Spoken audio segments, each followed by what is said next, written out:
হেই WhatsApp. মাত্র শেষ হইল বার্সেলোনার লা লিগার প্রথম ম্যাচে ভ্যালেন্সিয়ার এগেনস্টে 2-1 উইন হয়েছে বার্সেলোনা।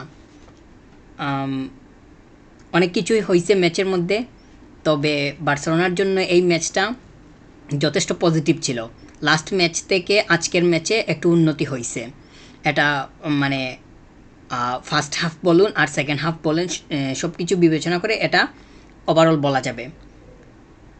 আর প্রথমে তো বার্সেলোনা গোল হজম করছে 43 মিনিটসে, তারপরে গিয়ে গোল করছে আর দুইটা, তো 2-1 তারপর শেষমেশ বার্সেলোনা উইন হয়। একদম তরুণ যে প্লেয়ারগুলো আছে ইয়াং, এদেরকে নিয়েই টিমটা সাজানো হয়েছে। এবং হ্যান্সি ফ্লিকের ফার্স্ট ম্যাচ ছিল, তো অনেক কিছুই দেখা গেছে, স্ট্রং জায়গাগুলা, উইক জায়গাগুলা। ম্যাচের যদি শুরু থেকে আসি, প্রথম 15 মিনিটের ভেতরে অনেক কিছুই দেখা গেছে।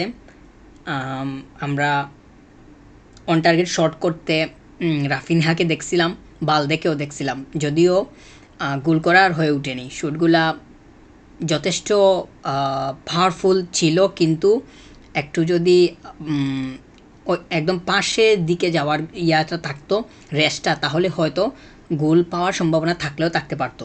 একদম কিপারের জন্য সহজ হয়ে গেছিলো, সেভ করছে। ডিফেন্ডাররা বারবার পজিশন লুজ করতেছিল, এটা হয়তো আপনারা খেয়াল করছেন।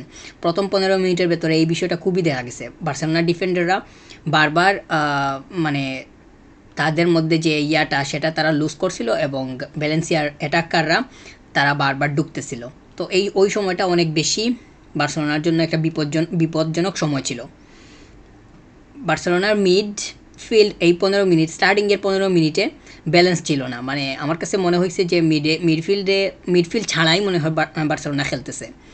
তবে পরে গিয়ে 15 মিনিটের পরে 20 মিনিটের দিকে, 25 মিনিটের দিকে গিয়ে একটু ঠিক হয়েছে, যদিও ওই প্রথম ফার্স্ট হাফের মধ্যে মিডটা ঠিকঠাক মতো কাজ করে নাই। তো আমরা রাফিনহাকে দেখছিলাম যে সে মানে একদম নিচের দিকে আসতেছে। রাফিনহা একদম নিচের দিকে নেমে তারপর মিডের আর একটু নিচে ডিফেন্সিভ মিড, ওইখানে এসেও সে ডিফেন্সিভলি হেল্প করছিল, যেটা বার্সেলোনাকে ফার্স্ট হাফে অনেক বেশি হেল্প করছে। ফেরান তুরেসকে আমার কাছে যথেষ্ট স্মুথ মনে হয়েছে আজকের ম্যাচে, বিশেষ করে তো 25 মিনিটস এই থেকে যে 35 ওই সময়গুলোতে গিয়ে যথেষ্ট সে মানে আজকে ছিল। আর তারপর রাফিনহাকে অনেক ক্রস করতে দেখা গেছে, বেশিরভাগ ক্রসই কেউ কাজে লাগাতে পারেনি। রবার্ট লেভানডস্কির উপরে ক্রসিংয়ের উপরে যথেষ্ট ভরসা আজকের ম্যাচে কোনোভাবেই রাখা যায়নি। লামিনে ইয়ামালকে আজকে আনইজি মনে হয়েছে আমার। ফার্স্ট হাফে তো মানে সে ঠিকঠাক মতো কিছুই করতে পারেনি। সে অনেক ড্রিবল করার ট্রাই করছে, তেমন কোনো ড্রিবলই তার মানে সাকসেসফুল হয়েছে বলে আমার কাছে মানে মনে হচ্ছে না, বা ওইভাবে কোনো ইমপ্রেসিভ ছিল না। আর প্রথম ফার্স্ট হাফে একটা মাত্র ফ্রি কিক পাইছিল বার্সেলোনা, যে ফ্রি কিকটা 39 মিনিটসে 39 মিনিটে গিয়ে রাফিনহা শ্যুট করছিল। তো ওই একটাই ফ্রি কিক পাইছে, কিন্তু ওই একটাই ওয়ালে মারছে। মানে ওই যে প্লেয়াররা ছিল সামনে গার্ড, ওই গার্ডের উপরে মারছে, কিন্তু একটু ধীরে স্থিরে বা একটু চিন্তাভাবনা করে পরিকল্পনা করে যদি শ্যুটটা নেওয়া যাইতো, অন্তত পক্ষে বারের দিকে যে কোনো উপায়ে যদি ওইখানে ফেলা যাইতো, তাহলে ওইটা মানে ইফেক্টিভ হইলেও হইতে পারতো বার্সেলোনার জন্য। একটা মাত্র 39 মিনিটে গিয়ে একটা ফ্রি কিক পাইছে, তার মানে ধরলাম 40 মিনিটে একটা ফ্রি কিক, তাও ওইটা ঠিকঠাক মতো মানে ইউজ করা যায়নি। এখানে বার্সেলোনার আরও অনেক বেশি কাজ করতে হবে, অনেক বেশি হোমওয়ার্ক এখানে অবশ্যই আছে। তো এবার যদি ভ্যালেন্সিয়াকে অনেক বেশি উইং এবং ফুলব্যাক এই দুইটা ব্যবহার করতে দেখা গেছে।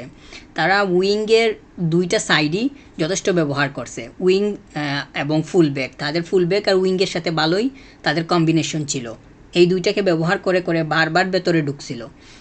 তো এটা এই বিষয়টা অনেকটাই বার্সেলোনার ডিফেন্ডাররা ঠিকঠাক মতো এখানে তাদের মানে মিলাতে পারেনি, যার কারণে আমি বলছিলাম যে এই যে ডিফেন্স যেটা ছিল ডিফেন্ডাররা তারা পজিশন লুজ করছিল, তো এটাও একটা কারণ।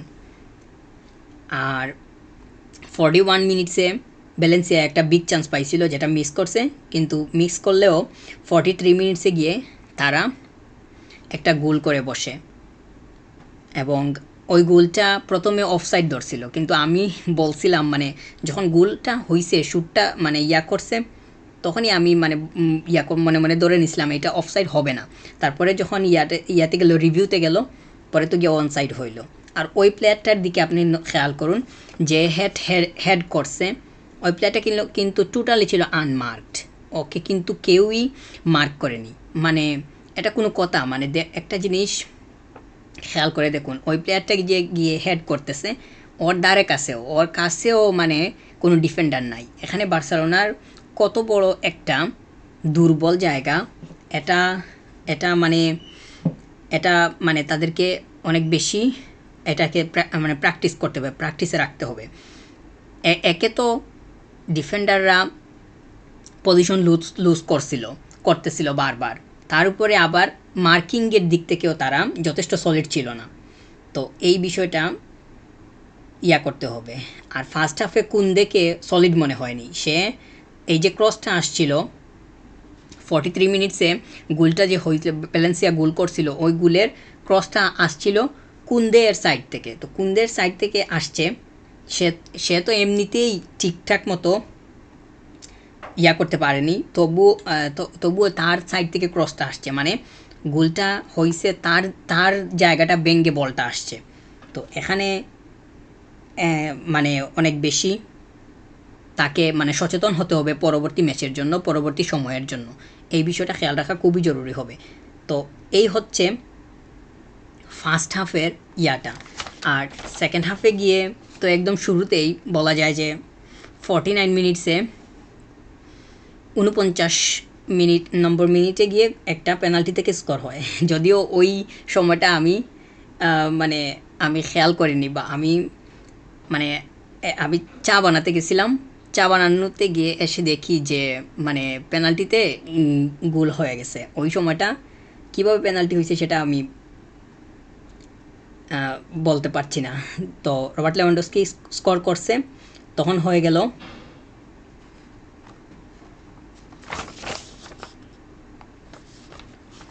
সরি আরেকটা জিনিস তো রেখে গেছে, একদম শেষের দিকে গিয়ে বার্সেলোনা স্কোর করছে।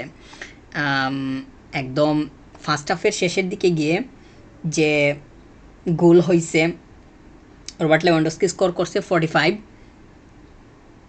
মিনিটসে। আরও যে এক্সট্রা টাইম ছিল, যোগ করা টাইম 5 মিনিটস, ওইখানে গিয়ে গোল করছিল।